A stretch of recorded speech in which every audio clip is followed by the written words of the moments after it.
Folks, it's Monday, August 15th, and we are now at the Sikh temple of Utah, in a suburb of Salt Lake City.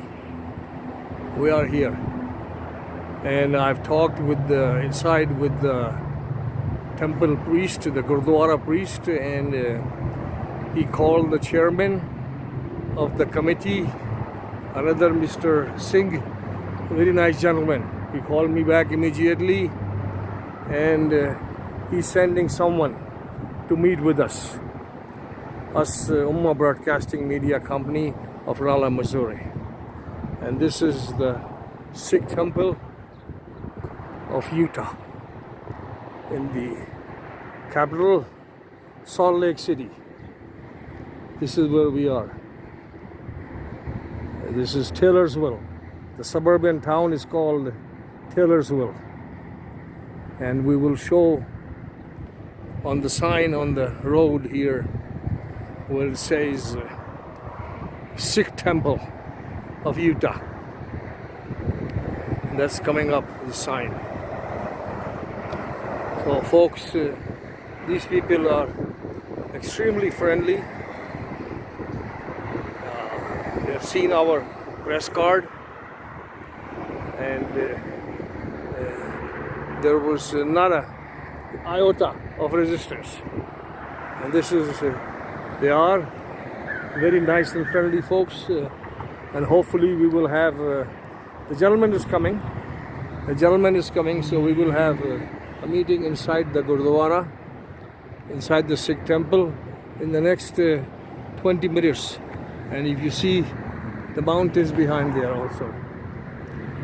So we will continue then. Okay, bye-bye. Masalam. Folks, we are now inside the SIKHS Gurdwara, for which we prepared an opening outside.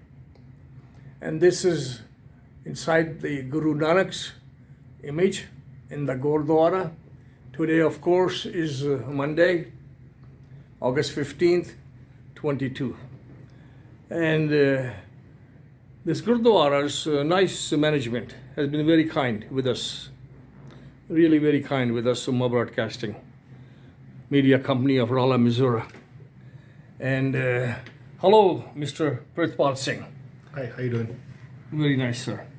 Mr. Prithpal Singh, we understand that in this area of Salt Lake City, your families have grown quite a bit. Yes. Very Over good. the years. You started with about 15, 20 folks here 30, 40 years back. This was like it as so. Me and my family moved here in 2004.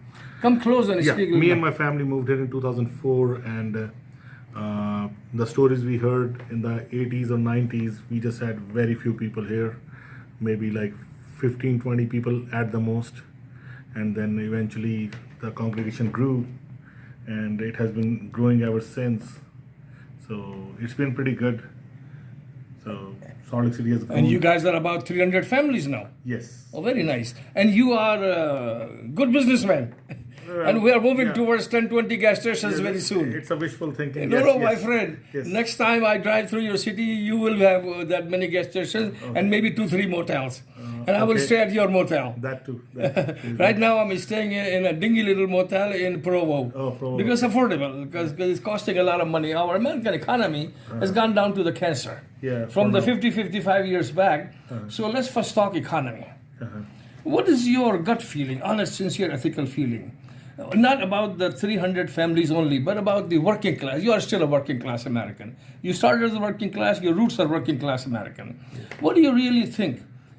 Because I remember selling gasoline in Detroit 53 years back. I was going to college, and on 2nd and Cass across from Wayne State University, I was pumping gas to make a living at 17 cents a gallon. Today, you guys are selling it at your gas station probably. How much are you selling at? Yeah, means see, gas prices, they have gone up temporarily. They will come back down, not as much as they were before.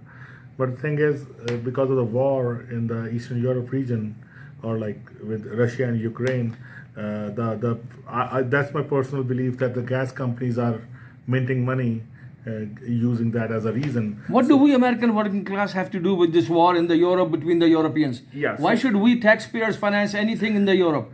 Yeah, that's a good question, but that applies to the whole world. The gas prices have gone up all over the world.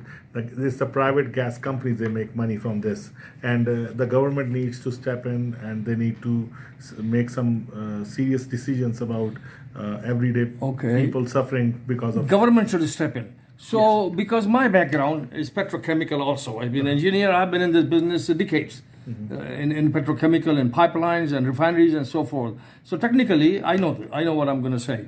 The pipeline that was in the mill from Canada to here, Joe Biden stopped it. And as a licensed professional engineer in the state of Kansas, I built myself, I was in charge of pipelines in Middle East. This is how I shared money to build this media company. This is dumb. As a manager, as an engineer, as an American, as a working class taxpayer, a pipeline you don't stop, because we talked with the workers of this pipeline. The welders in Arkansas and all over, and all 25,000 workers lost their jobs. It was being financed by the oil companies and the Canadian government. It was being done. So why did Joe Biden stop this? Now we are suffering? See, I don't know the details about it. I know that Trump administration was pro Keystone Pipeline, and as soon as Joe Biden became president, things changed a little bit, and they put a stop on that. Okay. Okay. Now we'll swing back and forth. Okay. And if you feel not comfortable, you can stop me. No, it's- Okay. I was talking with SIKHS all over USA, because the highway drivers now are. 1 second. Okay. All right. Now, the highways nowadays in our USA, I was on Interstate 5 from LA all the way to Seattle. Yeah. Mostly Sikh drivers with two Sikhs together, or dad and Khan drivers. Very strange. And I met them all in truck stops and so forth. And they're coming from Canada or here and there. And they talk to me about the Sikh movement and so forth. So, you know, all the details, Yes. historical details Yes. from Canada and so forth. Is still. Yes. So what is your, as an American, you're an American, right? Yes. So, and you are of course a Sikh. And you are a proud Sikh, and we respect you. What is your position on the farmers, things happen in India, and we receive videos of farmers being crushed under tractors. We have seen everything. Journalists from India were feeding us left and right, how the farmers were being butchered. We have seen that. So I'm using a correct word. I've seen the women. Yes. I've seen, and you have seen. So what is your position about Mr. Modi doing all this to Sikh farmers? So, India has a very big problem of Hindu nationalism. And, Talk loudly, please. Yeah, India has a very severe, big problem of Hindu nationalism right now. It's all government orchestrated. They want to crush minorities, and there's enough evidence that it is being done all deliberately by the government, the current administration. So the farmer protest, it was all genuine. Everything was I really admire our Sikh brothers who have enough courage that they just come and sit at one place regardless of the weather or their family situation, and give their lives away for the sake of humanity and rights as a farmer. So it was really sad to witness all that. I was not there. I live here very comfortably, and a lot of rich, poor, middle class farmers were there, all in the same boat. But your relatives and friends are there. Yes. They must be feeding you 24/7. Yes. What were they feeding you during that disaster? So government made some very bad decisions, and they had to take back the laws they make, the laws they made. Now, I don't know how it's going to be in future, because they might come back at SIKHS and make them scapegoat over something else, because they had to take the laws back because of the international pressure or whatsoever it was. So they had to take the laws back because they knew that they didn't have much choice now, because the Sikhs were they were just sitting there and just like they were living their life like that and dying there, older women, older men. Very Everybody sad. was- Very it was sad. very sad sight. And Very sad. Yeah, it was an international movement kind of because everybody everybody attended to that. Okay. All the big media. Coming back to USA now, what do you feel today about the November elections coming up? Because the Democratic Party, you know what they are saying, and the Republican Party, you know what they're saying. And we as media and journalists, not only us, but most of us are going to the road, on the streets. We've been talking with California. People in California are the most liberal. And you'd be shocked what they are telling us. And we have recorded everything. What they're telling us against Nancy Pelosi. Nancy Pelosi, and even against the economy, because of the economy, and against many things. What is your position on these elections coming up and because of the economy? Joe Biden's numbers are really bad right now, and obviously he didn't do the best job he could have done. As far as Nancy Pelosi goes and Joe Biden goes, they both are career politicians. They have done their share as politicians, taking this country forward. They both are really old. I don't know if they're capable enough to be in that position to make the right decision for the country. So that's my position on that. Yeah, last 40 years they've been living on the taxpayers' money. Approximately. That won't be the correct way to say it, because But this is the truth. That's true for all the politicians in the world. Exactly. Yes. So Exactly, that's the truth. yeah. So means obviously that goes for everyone. So Exactly. we cannot just pick up two people and talk about them. Well, we had some people in Kansas. Yes. And about 40, 50 years back, I was with them.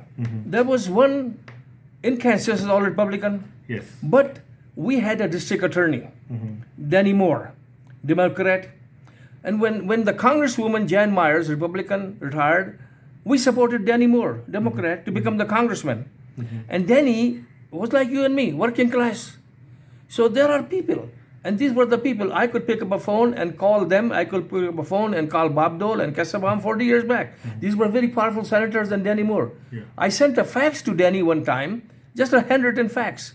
And he took action on that. I was overseas. So we in our USA have had very honest, hardworking, including Harry Truman was from Kansas City also. And when he retired, people who were with him became my friends because I lived in Kansas City. All my children were born there in Kansas. They tell me Harry Truman did not have even money to buy a car after he retired as a president. So we had honest politicians. Yes. So why are we having dishonest now people in both Republican Party and Democratic Party in Washington D.C.? Aren't they our servants, the taxpayers' servants? They are our servants. They are supposed to serve the community for the betterment of the country.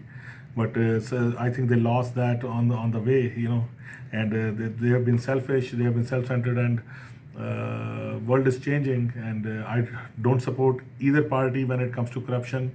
I would not support any politician if he's corrupt, or if he is part of any kind of misconduct as a public official.